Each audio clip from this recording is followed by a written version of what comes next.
All right, let's get into the profile. We'll go through one or two of these profile points and then we'll take a break. But here are the profile points. Transform yourself to success. Now we'll list these and then we'll go over each one. Transform yourself to success. Be a lifelong learner. Be a focal point of influence. Enter new territory. Sustain leadership through difficult times. Develop effective relationships. Practice collaborative independence.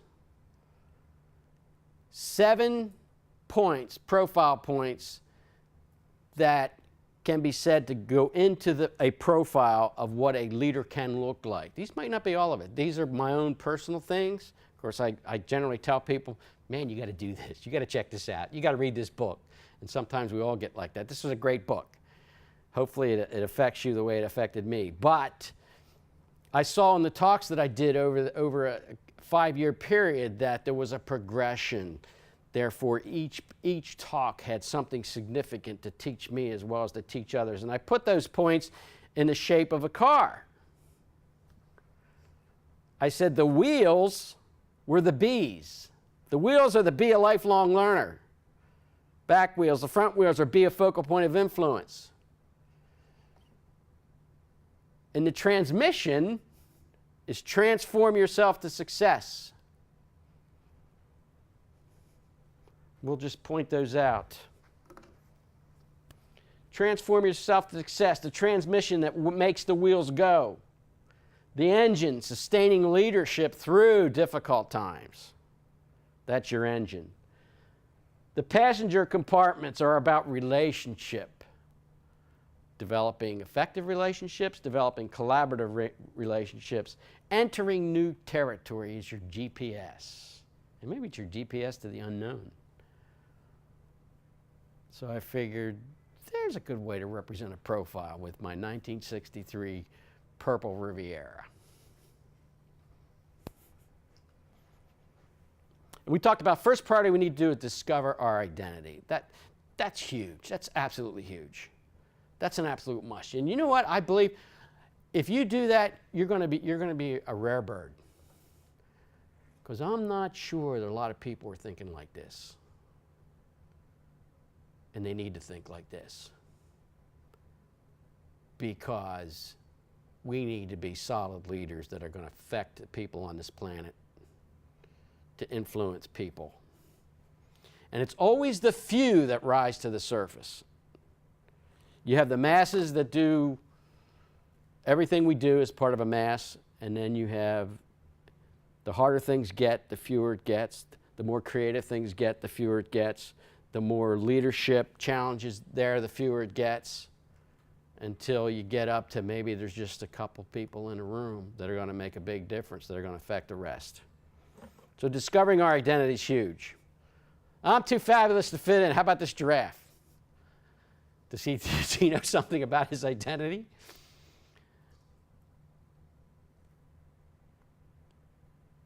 Now, comparatively speaking to a person, if that giraffe, well, let's say it was a picture of a person, that just might be the shirt he wears. In my case, today, this is called a Guayabera shirt. I bought this in San Diego back in, I forget, my daughter was living there with her husband in hotel management in San Diego, and I learned I will go where my kids go. Went into Sears down there and found 3 shirts that looked similar to this. A Guayabera shirt is not, what's his name on TV, 2.5 Men? Sheen, Charlie Sheen. A guy I worked with made fun of these shirts because he called it a Charlie Sheen shirt. But he didn't understand it's a shirt with a Spanish heritage, because they were selling it in San Diego. You couldn't find these in Harrisburg. They were selling it in San Diego, which is right next to Mexico, which is a Spanish influence. So one person making fun of this shirt who doesn't understand what's behind it, and of course myself, I understand what's behind it.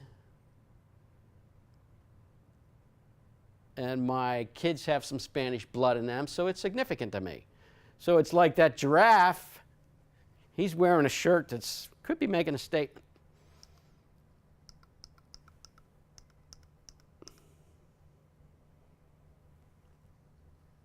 Dividends, invest in people. Investing in people, we'll just touch on this and then we'll get into more specifics. I mentioned investments.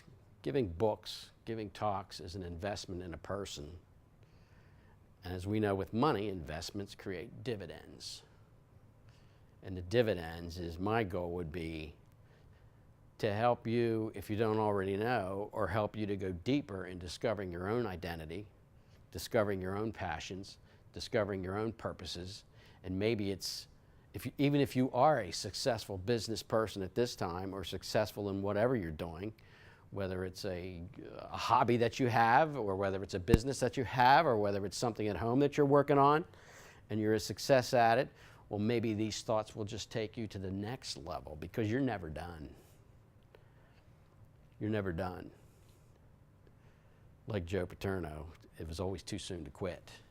So this might challenge you to go beyond your current success to, well, you know what I'd like to do next? I'd like to get up to here. So I'm hoping that these investments are going to create those kind of dividends in your life. Why? Another thing as to why do we want to do this? Why do we even want to get together in a room and talk about these things? Why do we want to even bother? I found this slide that said, I expected times like this, but I never thought they'd be so bad, so long, and so frequent. I changed it to this. I never imagined times like this, and I never thought they'd be so bad, so long, and so frequent. So what am I going to do about it? And lately I've been thinking about, my father passed away 23 years ago. If my father saw this country today, what would he say?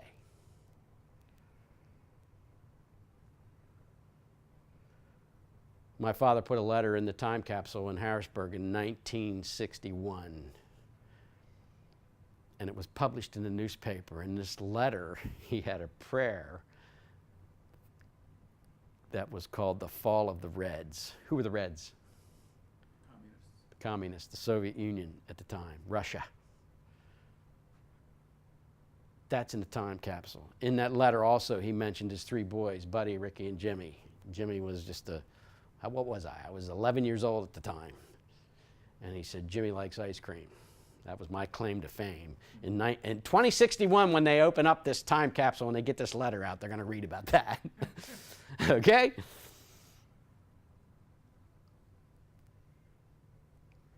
So the point where I started with that was 50 years ago, could anybody have imagined where we'd be today in the world and the country? Or our personal issues, our personal struggles, where young people are with, be it drugs or whatever. Could anybody have imagined what it was going to be like? I'd have to say no. Of course, back then they had their problems at the time. Of course, back then in the 40s you had World War II, which was, could anybody have imagined such a thing? No. But today, could anybody have imagined? But that just further emphasizes why we need to be good leaders. So what's your response to everything that you're going through? Is it this? Which direction are you going to go? That sign says, hey, go this way, that way, and the other way. Good luck. Just go 45 miles an hour. You'll be okay. It's all in yellow. You better use caution. Could it be like this? Can people can get just stuck in a box. Locked up, maybe locked up in themselves or locked up in their situations. Or your own worst enemy can be yourself. Your fears, your inhibitions, the labels you give yourself. You just put yourself into jail and you say, I can't, I quit, I'm done. We don't want to do that. So what are we going to do? Now, the how. as we get into these profile points, I want to give you some tools. I want to talk about this book, First Break All the Rules. I'm going to talk about passions, your particular passions. I want to show you a video from simpletruths.com. I want to show you a video of a young man that plays a saxophone like nobody I've ever seen. I want to show you, we might show you this comedy link of this comedian Tim Gard, who has this great bit on, what's he called, duck feet. I want to show you some great quotes by some maybe famous or not so famous people, and tell some stories about that taught me and have taught me and impacted me. So what gives me credibility and credentials to do this? I have a PhD. I got a Bachelor of Science in Civil Engineering. Does that give me a authority to speak? I don't have a master's. I don't have a doctorate. Where do I get my education? I got my education from Barber's University. Okay? Now, you can get your own T-shirt for your own university from inkpixie.com. I got a couple of these for myself. So Barbush University. I've got a university. I've got all the paraphernalia that goes with it. There's a picture of me in my T-shirt, my yearbook. There's a picture of me pointing out a picture of me in my yearbook. Here is my grandson at the time. He's a year or two older than that now. He's got his own Barbush University. So we are sustainable. We are teaching those generations that follow. And I've learned in Harrisburg Biz Leaders that you are the experts. You are the expert. You are the expert. You are the expert. You are the expert. It's great to have a degree. I needed a degree as an engineer.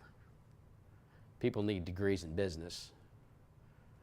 We need education. We need degrees. But I'm also finding out in Harrisburg Biz Leaders, we have the president of an excavating company that comes and talks about how he leads his people.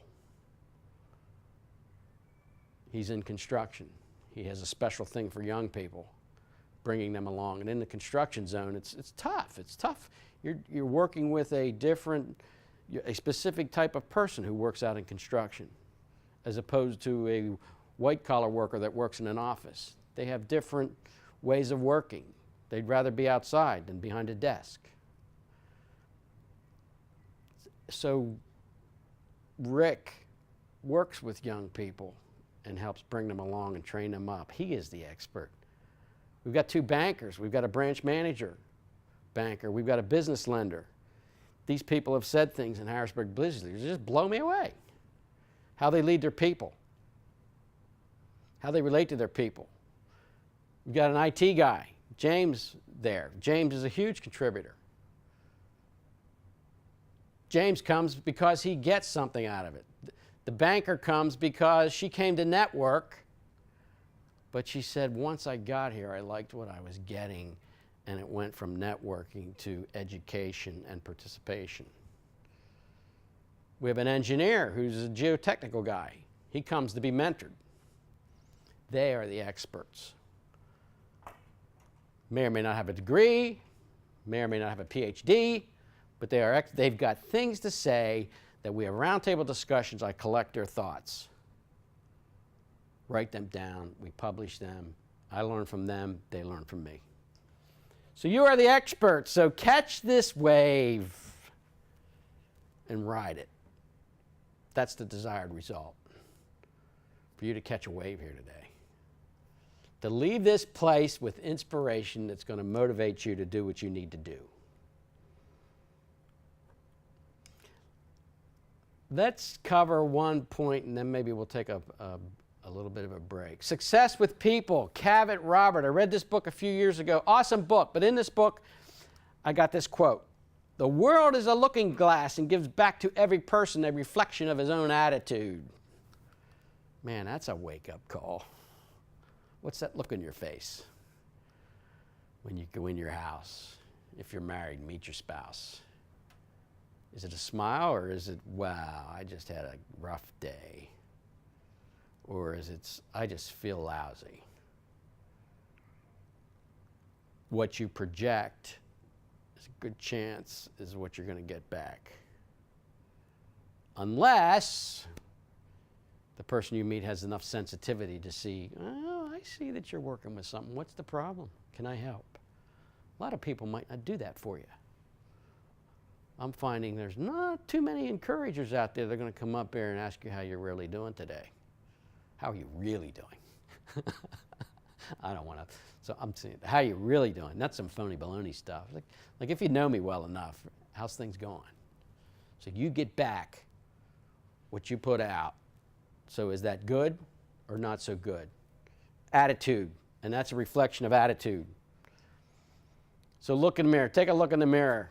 And you know, we need to check ourselves.